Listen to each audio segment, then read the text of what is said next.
Hello નમસ્કાર, હું વિરલ રાજ ફરી આવ્યો રવિવાર અને આવી પહોંચ્યો હું લઈને આજની નવી વાર્તા. બે રવિવાર વાર્તાવારમાં થોડો બ્રેક હતો. જીવન પૂર્વવત થઈ રહ્યું છે, લોકડાઉન ખુલી રહ્યો છે, એટલે ક્યારેક આવો બ્રેક આવતા રહેશે આવા બ્રેક. પણ હું આશા રાખું છું કે તમે મને માફ કરતા રહેશો ને જે રવિવારે વાર્તા લઈને આવું ત્યારે પહેલાની જેમ જ એને આવકારશો, સ્વીકારશો અને પહોંચશો. તમારી કોમેન્ટ્સ મને ખૂબ જ પ્રેરણા આપી રહી છે, મને માર્ગદર્શન પણ આપી રહી છે. તો યુટ્યુબમાં તમારી કોમેન્ટ્સ લખવાનું અને લાઈક કરવાનું, શેર અને સબસ્ક્રાઇબ કરવાનું ના ચૂકશો. તો શું છે આજની વાર્તા? આજની વાર્તાના લેખિકા છે ગિરિમા હાર્દિક ધારેખાન. એમનો ખૂબ જ વિગતવારનો પરિચય એપિસોડ 40, જેમાં મેં એમની એક સંવેદનશીલ બહુ મસ્ત વાર્તા ઉગાડા પગે એ લીધી હતી, એમાં મેં આપ્યો છે. ગિરિમાબેને ઘણું બધું કામ કર્યું છે સાહિત્યમાં, અને ખાસ કરીને ગદ્ય સાહિત્યમાં એમનું પ્રદાન બહુ વિશાળ છે. કેટલા બધા પારિતોષિકો મળ્યા છે એમને, કેટલા બધા પુસ્તકો છપાયા છે. એ ડિટેલ પરિચય અહીંયા ડિસ્ક્રિપ્શનમાં જે લિંક આપી છે જે વાર્તાની, એમાં મેં આપ્યો જ છે. તો ચાલો જઈએ આજની વાર્તા તરફ. આજની વાર્તા પણ એટલી જ સંવેદનશીલ અને અહીંયા અડી જાય એવી છે. છેલ્લે સુધી સાંભળજો, મજા પડશે. વાર્તાનું શીર્ષક છે તમાચો. સુષ્મા આચાર્યની કેબિનની બહાર નીકળી. એને સહેજ લથડિયું આવી ગયું. ભીતના ટેકે થોડી વાર ઊભી રહી ગઈ. ત્યાં સ્ટૂલ પર બેઠેલા નાથુભાઈ એકદમ જ ઊભા થઈ ગયા. કઈ થાય છે બેન? ખુરશી લાવું? ના નાથુભાઈ, થેન્ક યુ. આ તો બસ એમ જ. આટલું બોલતી બોલતી સુષ્મા ધીમા ધીમા ડગલા ભરતી દાદર તરફ ચાલી. દાદરના 15 પગથિયા આજે એને 15 માળ જેવા લાગ્યા. સ્ટાફરૂમમાં આવીને સુષ્માએ ખુરશીમાં પડતું નાખ્યું. થોડી વાર તો એ શૂન્ય મસક થઈ સામે પડેલી નોટબુક્સની થોકડી તરફ જોઈ રહી. પછી મગજમાં વિચારોનો ધોધ પડવા માંડ્યો. કેટલી બધી નોટબુક્સ તપાસવાની બાકી હતી. અચાનક 5-6 ટીચર્સ કમળામાં ઝડપાયા હતા અને ફ્રી પીરિયડ મળતો જ નહોતો. ટીચરનું કામ એટલે આમે શારીરિક અને માનસિક બેય મોરચે લડવાનું. ટાઈમટેબલ પ્રમાણે તો રોજના 2 ફ્રી પીરિયડ મળવા જોઈએ, પણ હમણાંથી તો લગભગ 8 પીરિયડ કામ કરવું પડતું હતું. સ્કૂલમાં પ્રોક્સીનું પરાયણ અને ઘરમાં મિન્ટુનું મહાભારત. શમિક એટલે કે સુષ્માનો પતિ નવી નોકરીની શોધવાની પળોજણમાં લગભગ આખો દિવસ બહાર રહેતો અને પોતે કામમાં વ્યસ્ત રહેતી. એમાં મિન્ટુ ઉપર પૂરતું ધ્યાન નહોતું અપાતું. છોકરો દાડે ને દાડે ભણવામાં પાછળ પડતો જતો હતો. હમણાંનું તો સામું બોલતાય શીખ્યો હતો. આ બધા ટેન્શનમાં કોઈનું પણ બોઇલર ક્યારેક તો ફાટે જ ને. સુષ્માએ પેન હાથમાં લીધી, પણ આ હાથ ચાલતો કેમ નહોતો? શું થયું હતું આ હાથને? અચાનક લોહી ફરતું કેમ બંધ થઈ ગયું હતું? હાથમાંથી જાણે ચેતન જ જતું રહ્યું હતું. સુષ્મા એનો હાથ ટેબલ પર પછાડવા માંડી. હાથ લાલ થઈ ગયો ત્યાં સુધી એ પછાડ્યા જ કર્યો. પછી ક્યાંય સુધી એ લાલદમ થઈ ગયેલી હથેળીઓ સામે આમ તાકી રહી. પછી તો ધીમે ધીમે આખા શરીરમાં ખાલી ચડી ગઈ હોય અને શરીર શૂન્ય થઈ ગયું હોય એવું લાગ્યું. ગઈકાલે મગજ બધિર થઈ ગયું હતું ને આજે શરીર. સુષ્માના કાનમાં આચાર્યએ કહેલા શબ્દો પડઘાતા હતા. મિસિસ દેસાઈ, મારે સ્કૂલની રેપ્યુટેશનથી વધારે કિંમતી બીજું કંઈ જ નથી, અને હું પણ ના જોઈએ. આજે એક પેરેન્ટ આવીને ધમકી આપી ગયા છે કે જવાબદાર ટીચર પર તમે યોગ્ય પગલાં નહીં લો તો હું પોલીસ ફરિયાદ કરીશ. પછી તમારું સ્કૂલનું નામ વગોવાય તો તમે જાણો. સુષ્મા એકદમ ચોંકી ઉઠી હતી. એને પણ પોતાની સ્કૂલ માટે એટલું જ ગૌરવ હતું. પોલીસમાં ફરિયાદ? પણ થયું છે શું મેડમ? સીધો જવાબ આપ્યા વિના આચાર્યએ સુષ્માને પૂછ્યું હતું. 4th Dના ક્લાસ ટીચર તમે જ છો ને? હા મેડમ, પણ થયું છે શું? સુષ્માને થોડી બેચેની થવા માંડી હતી. તમારા ક્લાસમાં યુનુસ કાદરી નામનો છોકરો છે ને? કેવો છે? બહુ તોફાની છે? સુષ્માની આંખ સામે યુનુસ કાદરી તરવરી ઉઠ્યો. એકવડિયું શરીર, પાતળું લાંબુ મોં, ગોરો વાન અને માંજરી આંખો. બધા જ શિક્ષકો અવારનવાર એની ફરિયાદ કરતા જ હોય કે ક્લાસમાં ક્યારેય સીધો બેસી જ નથી શકતો. એનું છાનું તોફાન ચાલુ જ રહે. આજુબાજુ બેઠેલા છોકરાઓને પણ આમ હેરાન કર્યા કરે છે, વગેરે બધી જ ફરિયાદો આવતી. વિદ્યાર્થીઓને ક્લાસની બહાર કાઢવાની શિક્ષા આપવાની મનાઈ હતી. નહીં તો લગભગ ટીચર્સને એવું જ આમ હતું ને એવું જ ઈચ્છતા હતા કે યુનુસને ક્લાસની બહાર જ રાખે. સુષ્માએ એની જગ્યા શિક્ષકના ટેબલની આમ બરાબર સામેની આગળની બેન્ચ ઉપર જ નક્કી કરી નાખી હતી, જેથી એના ઉપર આમ સતત નજર રહી શકે. જોકે યુનુસને એની પણ કંઈ અસર ન હતી. સુષ્માના પીરિયડમાં તો એ હદ કરી દેતો. એ બ્લેકબોર્ડ ઉપર કંઈક લખવા માટે આમ અવળી ફરે કે ઊભી થઈને પાછળ જાય ત્યારે કંઈક અટકચાળો કરી જ લેતો. ક્લાસ ટીચર તરીકે સુષ્મા હતી, માટે બીજા બધા ટીચર્સ આવીને એની જ ફરિયાદ કરતા હતા. એટલે યુનુસને સૌથી વધુ ઠપકો શિક્ષા સુષ્મા તરફથી જ મળતા. એ ઘણીવાર એને રિસેસમાં લખવાનું કામ સોંપી એનો રમવાનો સમય છીનવી લેતી, ડબલ હોમવર્ક આપતી અને બીજું ઘણું. એ બધું કર્યા પછી એ કૂતરાની વાંકી પૂંછડીની જેમ યુનુસ તો એનો એ જ. ન ઈચ્છવા છતાં પોતાના સ્વભાવની વિરુદ્ધ જઈને પણ સુષ્મા જેમ વધારે કડક થતી એમ એના તોફાન વધતા જતા. આટલા વર્ષોમાં એને યુનુસ જેવા વિદ્યાર્થી સાથે ક્યારેય પનારો નહોતો પડ્યો. સુષ્માને આમ ભાગ્યે જ ગુસ્સો આવતો, પણ યુનુસ એની ધીરજની કસોટી કરતો હોય ને એવું એને લાગતું. આચાર્યએ બીજી વાર પૂછ્યું સુષ્માને, બહુ તોફાની છોકરો છે? મને પણ થોડું ઘણું તો સાંભળવા મળ્યું છે. સુષ્માએ જવાબ આપ્યો, સાચું કહું મેડમ, પેલું આપણે કહીએ છીએ ને કે વડના વાંદરા ઉતારે એવો છે. ગમે તે શિક્ષા કરો, ગમે તેટલું વડો, કંઈ અસર જ નથી થતી એને. સુષ્માથી પણ એની અકળામણ ઠલવાઈ ગઈ. સુષ્માની ટીચર તરીકેની આટલા વર્ષોની કેરિયરમાં ક્યારેય એના ક્લાસના કોઈ વિદ્યાર્થીનો કોઈ જ પ્રોબ્લેમ થયો નહોતો. એટલે આમ થોડી નર્વસ થઈ જતી હતી. વાત એમ છે મિસિસ દેસાઈ કે આજે યુનુસના ફાધર મારી પાસે આવ્યા હતા. બહુ જ ગુસ્સામાં હતા. એમણે કહ્યું કે એમના છોકરાને કોઈ ટીચરે એટલા જોરથી તમાચો માર્યો છે કે એમના કાનના પડદાને અસર થઈ છે. એને હોસ્પિટલમાં દાખલ કર્યો છે. કદાચ ઓપરેશન પણ કરવું પડે. Oh my God! સુષ્માનો હાથ છાતી ઉપર આવી ગયો. એ આંખો પહોળી કરીને સાંભળી રહી હતી. એક તો વિદ્યાર્થીઓને આવી શારીરિક શિક્ષા આપવાની મનાઈ જ છે, પણ હું પણ ટીચર રહી ચૂકી છું. ક્યારેક કોઈ સ્ટુડન્ટને અપવાદરૂપ કિસ્સામાં એકાદ ટપલી મારવી પડે, પણ દરેક વસ્તુ એની મર્યાદામાં હોય. આવો તમાચો, કોઈના શરીરને આવું નુકસાન થાય એવું તો ક્યારેય ન મનાય.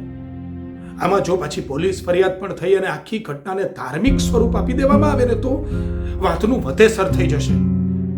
મારે તો આગળ ટ્રસ્ટીઓને પણ જવાબ આપવાનો. પણ આંખો પહોળી કરીને સામેની ભીત પર તાકી રહેલી સુષ્માને આચાર્યના આગળના શબ્દો સંભળાતા બંધ થઈ ગયા હતા. અત્યારે કોઈએ એને ગાલ પર તમાચો છીકી એને ખુરશીમાંથી નીચે પટકી હોય ને એવું એને લાગતું હતું. મિસિસ દેસાઈ, તમે સમજો છો ને? કેમ કંઈ બોલતા નથી? હા હા હા હા હું વિચારતી હતી કે હવે શું કરીશું મેડમ. પછી આચાર્યએ સુષ્માને ફોડ પાડીને જણાવ્યું કે એમણે સુષ્માને કેમ બોલાવી હતી. મિસિસ દેસાઈ, તમે એક સિનિયર ટીચર છો. મને ખબર છે કે સ્ટાફમાં અને સ્ટુડન્ટ્સમાં તમે ખાસ્સા પોપ્યુલર છો. બધા પેરેન્ટ્સ પણ તમારો આદર કરે છે, રિસ્પેક્ટ કરે છે. હવે તમે તમારી કુનેહથી એ જાણવાનો પ્રયત્ન કરો કે યુનુસને આ તમાચો કોણે માર્યો હતો. હું બધાને બોલાવીને પૂછીશ ને તો કોઈ સાચું બોલવાનું નથી. ક્લાસમાં જઈને હું સીધું સ્ટુડન્ટ્સને પૂછું એ બરાબર નથી. ખાલી બીજા પેરેન્ટ્સ સુધી પણ વાત પહોંચી જાય અને આખી વાત દોડાઈ જાય. મને બને તો 1-2 દિવસમાં જ જણાવો, તપાસ કરી લો. નાજુક બાબત છે એટલે થોડી કળથી કામ લેવું પડશે. આચાર્યનો અનુભવ બોલ્યો હતો. આ સુષ્માને કેબિનની બહાર નીકળતા લથડિયું આવી ગયું અને સ્ટાફ રૂમમાં જઈને એ ખુરશીમાં ફસડાય જ પડી. લાલ થઈ ગયેલી હથેળી સામે જોતા જોતા સુષ્મા વિચારતી રહી કે આજે જડ થઈ ગયેલા હાથમાં ગઈકાલે કેમ આટલું અચાનક જ જોર આવી ગયું હતું. શું થઈ ગયું હતું એને? ઘરમાં ગમે તેટલા પ્રોબ્લેમ્સ હોય એને હવે સ્ટુડન્ટ ઉપર કેવી રીતે ઉતારાય?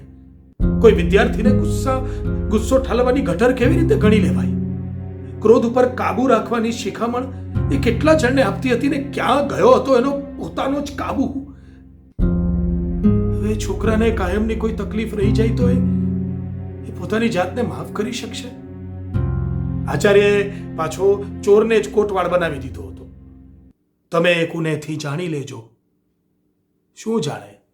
કોને પૂછે?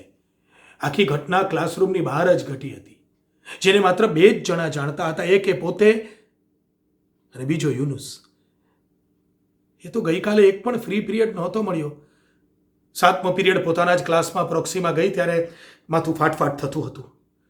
વિદ્યાર્થીઓને કંઈક કામ આપીને એ પોતાના ક્લાસનું રજિસ્ટર લઈને બેસી ગઈ હતી.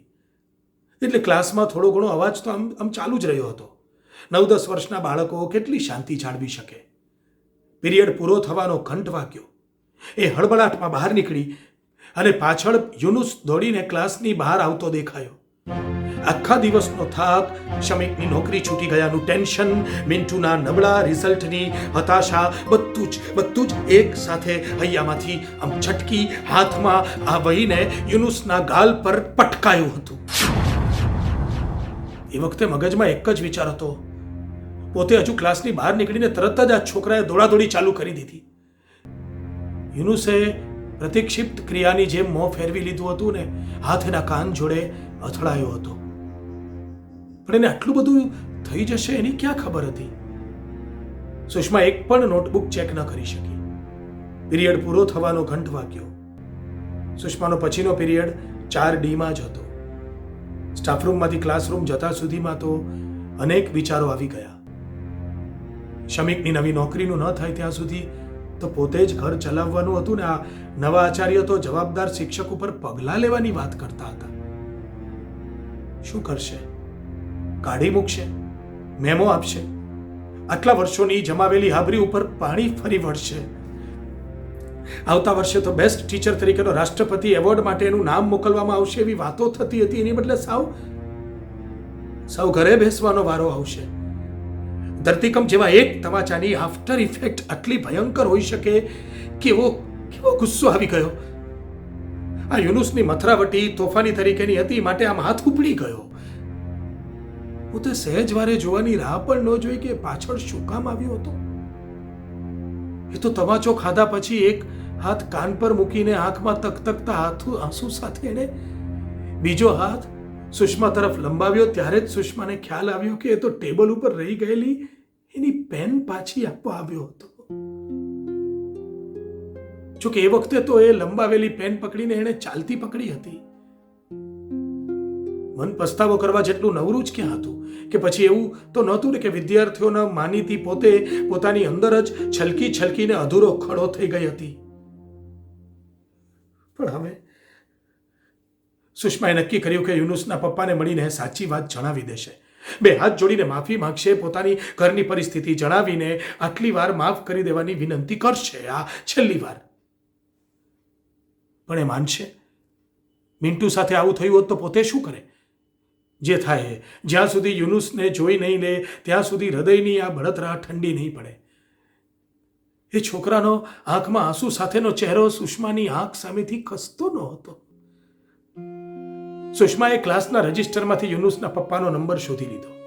એમને ફોન કરીને સાંજે હોસ્પિટલ પહોંચી ગઈ. યુનુસના કાન ઉપર મોટી પટ્ટી મારેલી હતી. એ યુનુસના પલંગ ઉપર જ જઈ અને બેસી ગઈ. એનો હાથ પકડી લીધો. યુનુસની પાતળી કૂણી આંગળીઓ સુષ્માની થોડી ખરબચડી આંગળીઓમાં પરવાઈ ગઈ. સુષ્માને થયું કે પોતાની આ આંગળીઓને વાચા ફૂટે તો કેવું સારું. એ જ યુનુસની માફી માંગી લે. બાજુમાં ઉભેલી યુનુસની મમ્મીએ વાતની શરૂઆત કરી. તમે ક્લાસ ટીચર છો ને મેડમ? યુનુસ ઘેર આવીને તમારી ઘણી વાતો કર્યા કરે છે. અજાણતા જ યુનુસની આંગળીઓ ઉપર સુષ્માની આંગળીઓની પકડ આમ મજબૂત થઈ. શીશી ફરિયાદ કરી હશે આ છોકરાએ. ઉપરથી હવે કહેવું કેવી રીતે, પણ કહેવું તો છે જ. વાંચતું ગાજતું આજે નહીં તો કાલે સામે તો આવશે જ. અને પછી જો કે છોકરાએ હજુ સુધી વાત નથી કરી, નહીં જ કરી હોય, અને નથી કરી તો કદાચ ન પણ કરે, પણ અહીંયામાં સીસું ભરીને તો શી રીતે જોવાય? થોડી કુનેહપૂર્વક વાત કરી દઈશ આજે. મેડમ, અમારો છોકરો શરારતી છે, માલુમ છે, પણ આવું મરાય? ઘેર આવ્યો ત્યારે કાનમાંથી ખૂન નીકળતું હતું. અલ્લાહ કરમ આ તો બચી ગયો. ખુદાના ખાસ્તા બહેરો થઈ ગયો હોત તો શું કરત? યુનુસના મમ્મીના અવાજમાં હવે આમ ગુસ્સો આવતો હતો. ત્યાં એના પપ્પા બોલ્યા, હું એ ટીચરને છોડવાનો નથી. ઉશ્કેરાઈ ગયા હતા યુનુસના પપ્પા. એને સ્કૂલમાંથી કઢાવીને જ રહીશ. અમેરિકા જેવો મુલક હોય ને તો સ્કૂલ ઉપર $1000નો કેસ દાખલ કરી દે. ધગધગતા શબ્દોનો ઉકળાટ રૂમમાં ફેલાઈ ગયો. સુષ્માનું શરીર સહેજ ધ્રુજ્યું ને કપાળ ઉપર પરસેવો વળી ગયો. હું તમારી વાત સમજી શકું છું ભાઈ, પણ ટીચર પણ આખરે માણસ છે. એમણે પહેલા ક્યારેય યુનુસ પર હાથ ઉપાડ્યો છે? બની શકે એ દિવસે ટીચરને સુષ્માએ આમ કબૂલાતની પૂર્વ ભૂમિકા બાંધી. પછી વાક્ય અધૂરું જ મૂકી ને યુનુસની સામે જોઈને મતલાનો પ્રશ્ન પૂછ્યો, યુનુસ શું કહે છે? બોલતે બોલતે એનું હૃદય એટલા જોરથી ધડકતું હતું કે એને થયું કે અડધી રાત્રે નદીના પુલ ઉપરથી પસાર થતી ફાસ્ટ ટ્રેન જેવી શરીરની અંદર આવતો અવાજ આ લોકોએ પણ સાંભળ્યો તો હશે જ ને. એ જ પ્રોબ્લેમ છે ને મેડમ, એની મમ્મીએ કહ્યું. ઘેર આવ્યો ને ત્યારે સાવ ખામોશ હતો. મેં એના શર્ટના કોલર ઉપર થોડા ખૂનના ડાઘ જોયા અને પૂછ્યું તો કહે ટીચરે લાફો માર્યો. મેં એના અબ્બાને વાત કરી. એઓએ તો તરત ગુસ્સે થઈને કીધું કે હું એ ટીચરને સ્કૂલની બહાર કઢાવીશ. બસ એ સાંભળ્યું ત્યારથી એ ફરી ગયો છે. કહે છે કે કોઈએ માર્યું નથી, બસમાં ચડતી વખતે પગથિયા પરથી પડી ગયો હતો અને લાગી ગયું. મેડમ હવે તમે જ પૂછી જુઓ ને, તમારું માનીને કહી દે કે કોણે માર્યું છે. આમે તમે એને બહુ ગમો છો મેડમ. સુષ્માથી એકદમ યુનુસની સામે જોવાઈ ગઈ. એ પલક એની સામે જોઈ રહ્યો હતો. એની નજરમાં ક્યાંય ફરિયાદના કાંટા ન હતા, એમાં તો હતું મોરપીંછ જેવું કંઈક મુલાયમ. સુષ્માને સમજાયું કે માંજરી આંખો તો નિરંતર સ્નેહના 7 તરંગની યાચના કરતી હતી. એની નીચા નમીને યુનુસનું કપાળ ચૂમી લીધું. પરસ્પરમાં જકડાઈ રહેલી એ 10 આંગળીઓ એને જાણે વાચા ફૂટી કે એમ, એ તો અંતરના કાન જાણે, પણ 4 આંખોમાં ઝરણા ફૂટી નીકળ્યા. સુષ્માને પહેલીવાર સમજાયું કે માણસ જળમૂળથી હચમચી જાય ને, એવો સુમાળો તમાચો સીધો હૃદય ઉપર પણ આગી શકે.